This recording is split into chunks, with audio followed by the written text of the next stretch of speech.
शनि प्रदोष व्रत की कथा के अनुसार बहुत समय पहले की बात है। एक नगर में एक बहुत ही समृद्धशाली सेठ रहता था।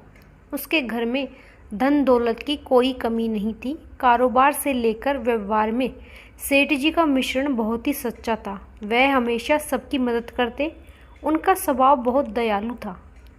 सेठ सभी धार्मिक कार्यों में भी बढ़ चढ़कर हिस्सा लेते और अपने घर आए हुए किसी भी साधु महाराज को बिना दक्षिणा बिना भोजन कराए जाने ही नहीं देते थे। उनकी पत्नी भी उन्हीं की तरह धर्मात्मा थी।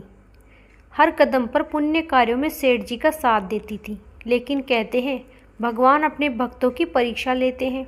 उनके घर में एक ऐसा था जिसका नाम निदान दाम्पत्य जीवन कई वर्ष बीतने के बाद भी नहीं हो रहा था। एक दंपति को इस बात का दुख था कि विवाह के कई वर्ष बीत जाने के बाद भी उनकी कोई सुध ही नहीं आ रही थी। इस तरह चारों ओर से निराश होकर दंपति ने तीर्थ यात्रा पर जाने का निर्णय लिया। अब दोनों गांव की सीमा से बाहर निकले ही थे कि रास्ते में एक बहुत बड़े प्राचीन बरगद के पेड़ के नीचे एक साधु महाराज को समाधि में लीन हुआ देख दोनों के मन में साधु का आशीर्वाद पाने की इच्छा जाग उठी और दोनों हाथों के सामने ही पहुंच गए। वह हाथ जोड़कर बैठकर धीरे धीरे दिन ढलता गया। पूरा दिन और पूरी रात सड़क पर ही गुजर गई।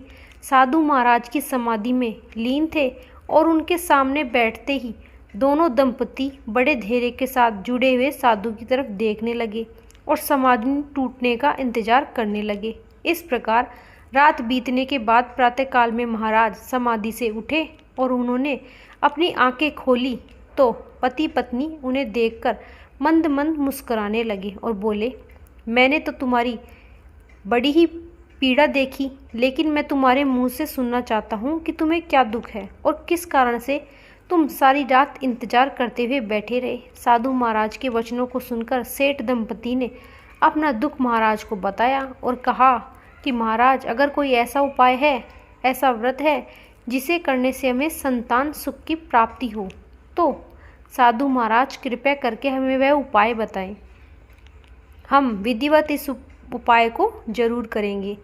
साधु महाराज ने मुस्कुराते हुए दंपति से कहा कि तुम 1 वर्ष तक शनिवार के दिन पड़ने वाले प्रदोष व्रत का उपवास रखो तो तुम्हारी इच्छा अवश्य पूरी हो जाएगी। इस प्रकार साधु महाराज को प्रणाम कर दंपति यात्रा के लिए निकले और तीर्थ यात्रा पूरी हो गई।